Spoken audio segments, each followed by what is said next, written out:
Disciplina material.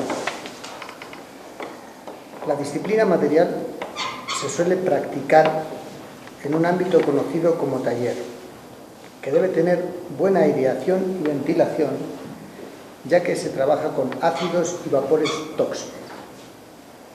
Ha de atenerse, además, a los peligros de incendios y quemaduras por manipulación de mecheros, sopletes, ácidos hirvientes y por explosión del instrumental de vidrio. También hay que cuidar el contacto de la piel con sustancias venenosas como el mercurio.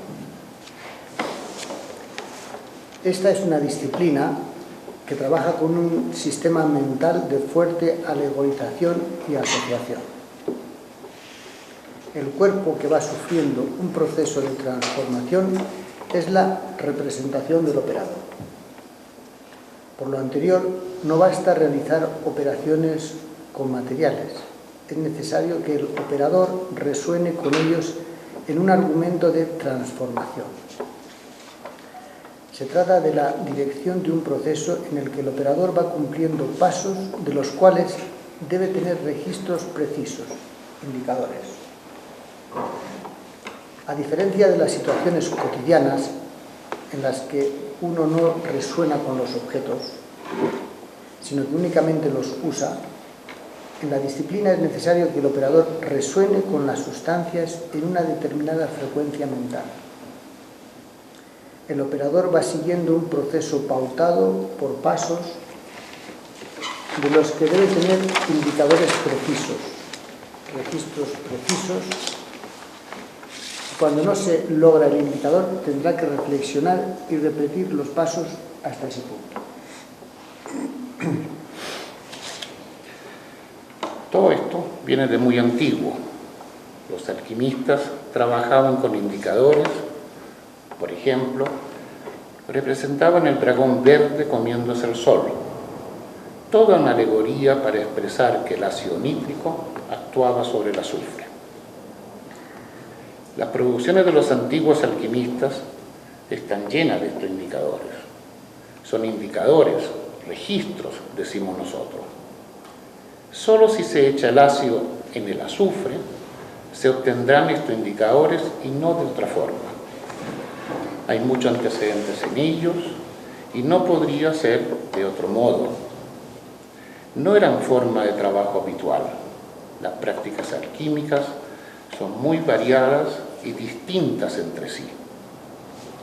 Todo esto comenzó en distintas culturas y con variados intereses hasta declinar en el siglo XVIII.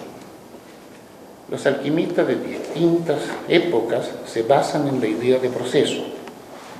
Ya en la alquimia babilónica se intenta entender los fenómenos agrícolas, inundaciones, fertilidad, cosechas, en lo que ellos ven ciertas constantes y repeticiones. Se va al verano, pero vuelve. Son las cosas agrícolas, cíclicas, que toman importancia en la formulación. Consideraban como agentes de esos cambios del día, la noche, el verano, el invierno, y lo relacionaba con lo que pasaba cósmicamente, con ciertos momentos del sol, de la luna, la casa de los dioses, su horóscopo. Esa alquimia se relaciona con lo que conocemos después como astrología, con un sistema de alegorías e indicadores precursora de la astronomía. En simultáneo y en otras latitudes se llegaba a conclusiones parecidas, sin relación de causa-efecto. Por ejemplo, aparecía en Egipto otra alquimia, más ligada a los materiales y no tan abstracta como los babilónicos. Los egipcios van más a los objetos, trabajan sobre los fuegos, las piedras, los metales. Ellos son los que descubren el vidrio. En distintos pueblos aparecen manifestaciones de este pensamiento, pero siempre con raíz agrícola. La domesticación de los vegetales, la agricultura, es un hito muy importante en la historia humana y aún hoy sigue evolucionando. también se produce la domesticación de los animales. Ya no estamos en la época de la caza. Hay que domesticarlos y que se reproduzcan. Incluso la domesticación se extiende a otros seres humanos, siendo la esclavitud, paradójicamente, un paso evolutivo de la organización humana frente a etapas anteriores de confrontación y asesinatos masivos de otros grupos humanos. Se dirigen procesos que están en la naturaleza. Son actos diferidos en el tiempo que permiten acumular plus y ampliar posibilidades. Se comienza a manipular la naturaleza con manejo de las aguas, la hidráulica y el regadío. Surge la domesticación de los elementos. Ese es un momento de grandes consecuencias.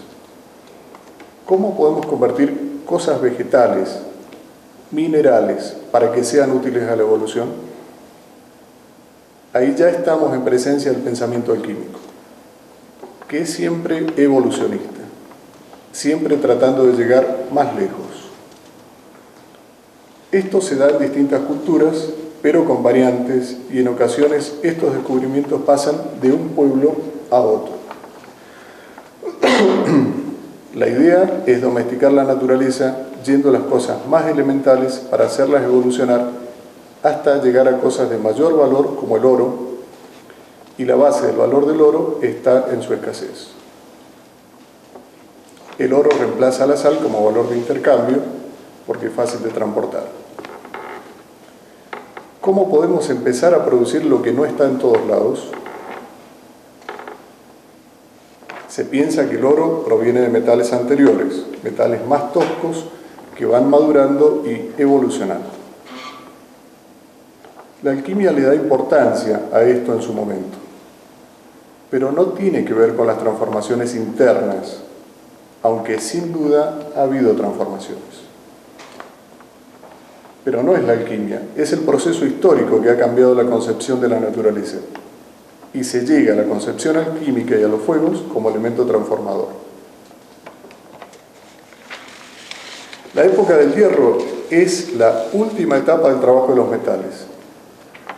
Sin embargo, paradójicamente, el hierro es el primer metal que fue trabajado. El hierro que aparece de los cielos, de los meteoritos siderales, de ahí viene la palabra siderurgia, se utiliza para objetos domésticos y rituales. Se lo trabaja con la tecnología propia de la piedra. Esto es antes de la época de los metales, gracias a una pequeña ayuda de los cielos. Es después que surge la idea del procesamiento de los metales. Es domesticación a otro nivel. Si no se hubiera extendido la domesticación, no se hubiera podido pensar en ese tipo de transformaciones. En la alquimia china, para producir transformaciones en las personas utilizan los metales. La píldora de la eterna juventud. Los alquimistas chinos trabajan en el aparato del imperio, al servicio del Estado. Ahora se busca la juventud eterna, o alargar la vida. La alquimia se hace muy utilitaria en esta dirección. En realidad, se está acercando a una medicina.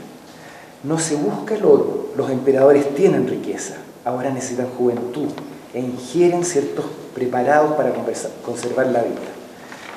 Muchas veces con resultados mortales para el emperador y seguramente también para los alquimistas que trabajan en eso. Todo esto da lugar a mitos que traducen estas propiedades, las fuentes de juvencia, las píldoras de la inmortalidad. Muchas veces estos mitos dan lugar a expansiones territoriales, buscando en lugares cada vez más alejados de estos elementos.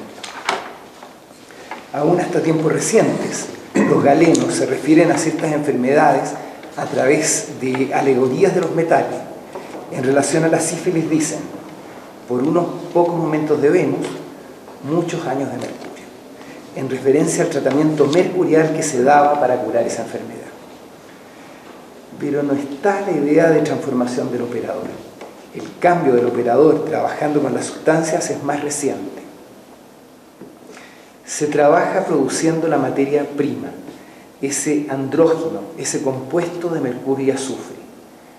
En ese trabajo con fuegos y ácidos, el artista puede haber aspirado los vapores mercuriales neurotóxicos relacionados con alucinaciones y fenómenos extraordinarios. El vapor de mercurio no se lo percibe y es sumamente tóxico, va directo al sistema nervioso. Siempre se tiene trasfondo de lo peligroso. Hay mucha intuición en esto. No es que estaban tomando intencionalmente esos vapores, pero sí sufrieron los efectos de este tipo de trabajo. Tenemos una nota acá. En otros contextos y en otros momentos, tradiciones chamánicas, manchas, brujería, magias, se trabajaba intencionalmente buscando sustancias tóxicas que al ser ingeridas producían experiencias y alteraciones de la conciencia. Se trabajaba con ungüentos, sustancias que pasaban al torrente sanguíneo y producían sus efectos. Algunas de esas prácticas mágicas paganas, con raíces alejandrinas, al insertarse en la cultura cristiana tuvieron un choque serio. Sostenían que el mundo no era como se lo percibía, sino lo que estaba oculto y detrás de los fenómenos. Termina la nota. No pasa lo mismo con el azufre, cuyo vapor es sofocante pero no tóxico. En esas prácticas peligrosas, en esas ciencias ocultas, es posible que allí se gestara la idea de que al combinar ciertos metales se producen modificaciones internas en el operador. La materia prima no es una, son dos que combinadas dan inicio al proceso: el mercurio y el azufre. Esto ya aparece en el Neolítico, el tema de los andrógenos. Esto tiene un trasfondo biológico, una gran intuición del óvulo y el espermatozoide. Se trabajó mucho con los metales y sus transformaciones. Entonces había mucho interés en descubrir cuál era la materia prima. Para muchos eran materiales deleznables, que salen de desechos, materiales que sacaban de la orina, procesándola, llegaron a producir el fósforo blanco. Este producía luz. La búsqueda de la materia prima permitió mucha experimentación. Lograron ácidos, álcalis, muchos descubrimientos en este recorrido de aciertos y errores. Para hacer todo esto, han desarrollado todo un instrumental muy sofisticado, que llega hasta el mundo de hoy, transferidos a la química. El suave baño de María viene de un procedimiento del trabajo de una alquimista, María la Judía, para calentar la sustancia sin exponerla al fuego directo. Muchos descubrimientos son accidentales y por vía de la intuición. Así que cuando apareció la química, se encontró muy equipada. Dotaron el panorama de muchos aparatos, sustancias, todo un avance en su momento. La historia de la alquimia es compleja porque se expresa en distintas culturas y épocas en formas diversas.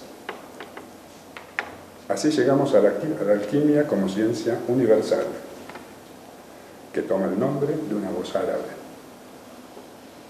de estos viajeros que acumulaban información y tomaban contacto con otras culturas.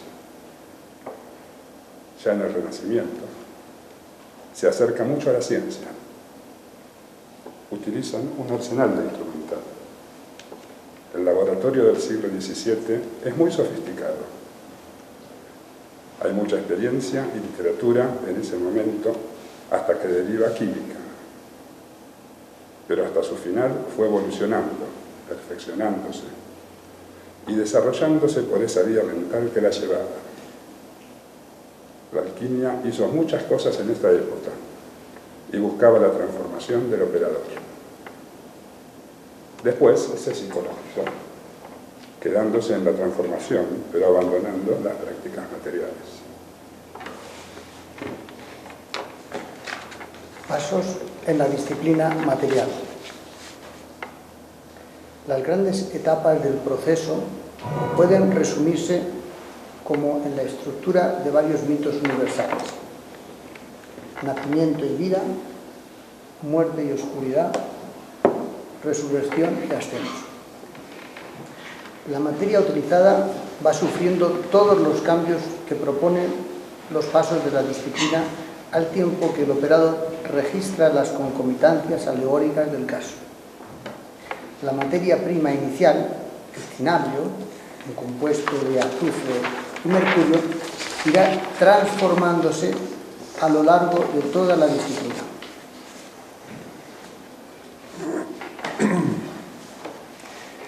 Primera cuaterna: el nacimiento y la vida. Primer paso: depuración. Se trata de la purificación de dos sustancias. Tenemos una nota. No vamos a encontrar la materia prima, hay que producirla, y deriva de dos principios que interactúan. Toma su raíz de un cierto tipo de alquimia basada en el azufre y el mercurio, que alegorizan dos principios opuestos, tal como lo desarrollaban en la alquimia medieval que trabajaron los árabes. El cinabrio, que se encuentra en la naturaleza, es azufre y mercurio bien mezclados. Esa mezcla de dos principios, que en más de un sentido son antagónicos y complementarios, es la que queremos procesar. Es la idea evolucionista: hacer en poco tiempo lo que la naturaleza tarda enorme cantidad de años. En este paso se purifican las sustancias y el operador. Al mercurio se lo filtra con una gamuza o cuero fino hasta que quede limpio de impurezas. Al azufre se lo lava con agua tibia reiteradas veces hasta que algunas impurezas precipitan y otras sobrenadan, pudiendo retirarse el azufre limpio. Finalmente, se mixtionan las dos sustancias purificadas en proporción de 1 a 3, obteniéndose un cuerpo negro pizarra con brillos metálicos. Otra nota. Siempre estuvo en discusión cuál era la materia prima, pero tratándose de un andrógeno, es aceptable considerar a dos elementos distintos, el azufre y el mercurio, como constituyentes de un solo cuerpo. Luego de la mixtión por giro de la sustancia en el mortero, el cuerpo va tomando una coloración cada vez más negra hasta asemejar el ala del cuerpo, con sus pequeños destellos metálicos. Este momento de mortificación se continuará en el siguiente paso, cuando se agregue temperatura con un sistema gradual muy interesante conocido como fuego de rueda. El cuerpo ha sido mortificado, pero aún tiene crecimiento. Y otra función, la muerte, ocurrirá en la siguiente cuaterna. Paso 2, crecimiento. Ácido clorhídrico en 2 partes de agua pura. Se introduce el cuerpo en un balón de vidrio y se lo cubre con la dilución. En la trampa y el recipiente con agua pura se registran escasas burbujas.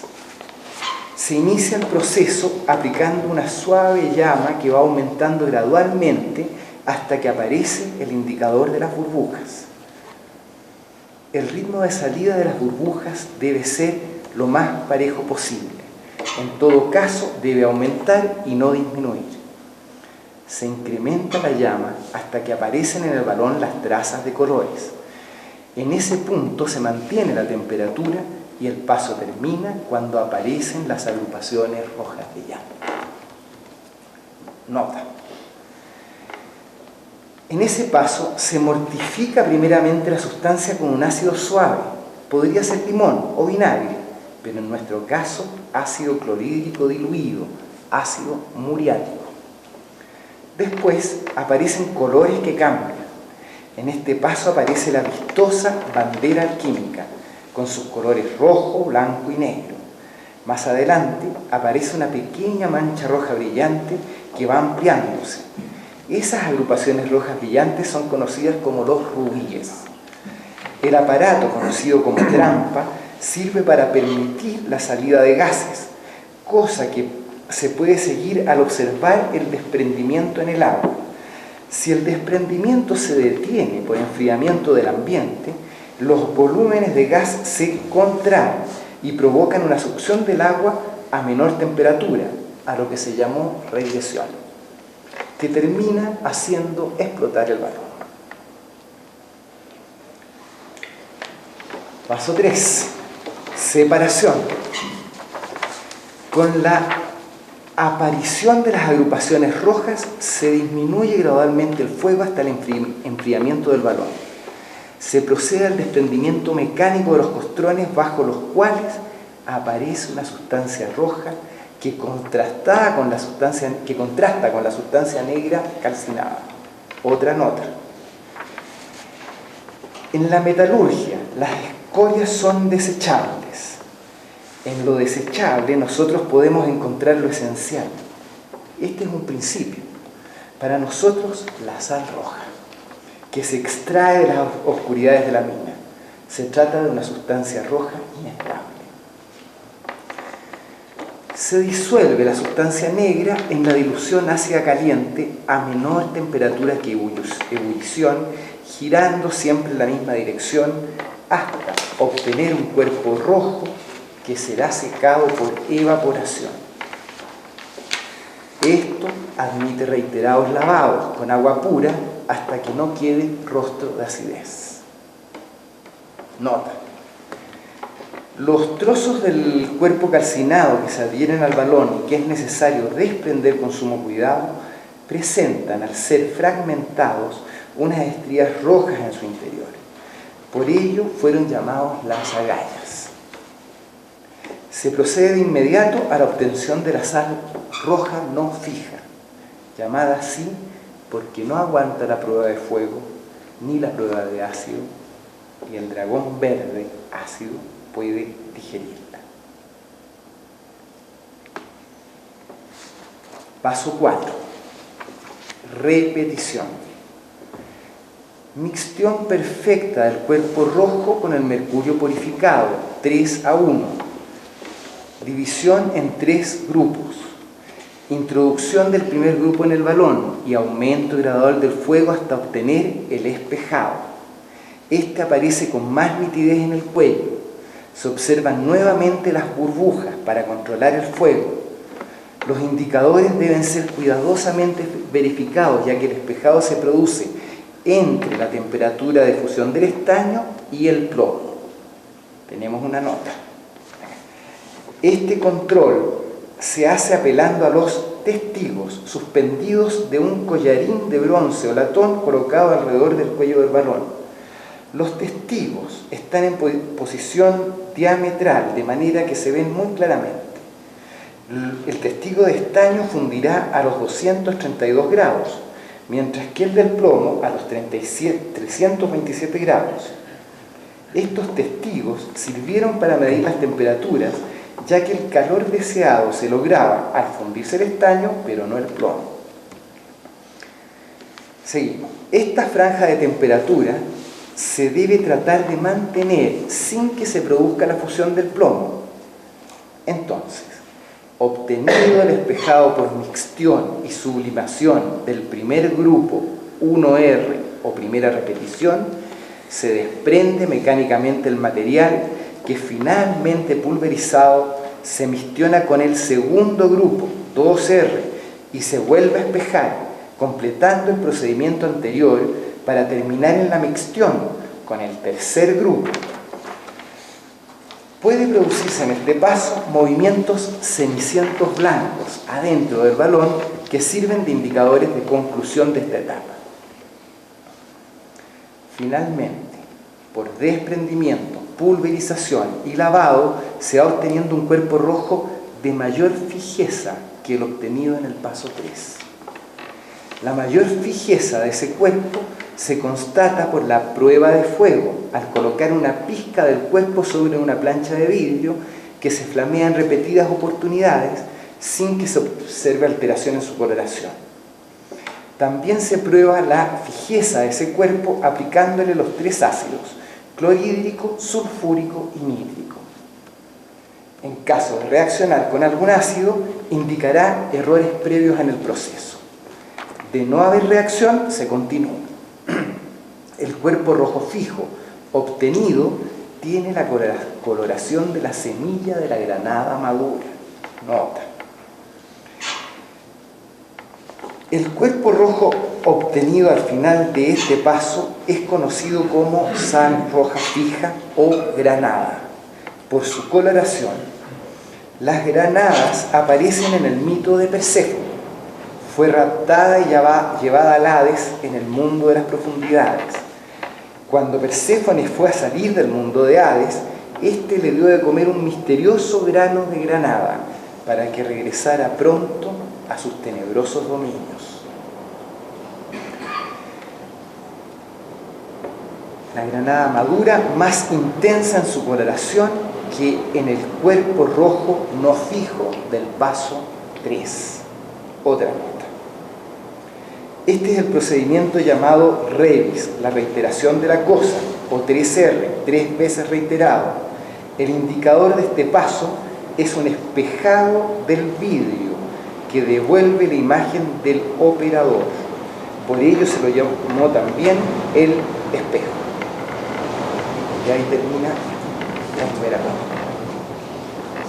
Ahora vamos a ver un vídeo que ilustra la primera cuaterna. Este vídeo está realizado en el 2002 en Segovia.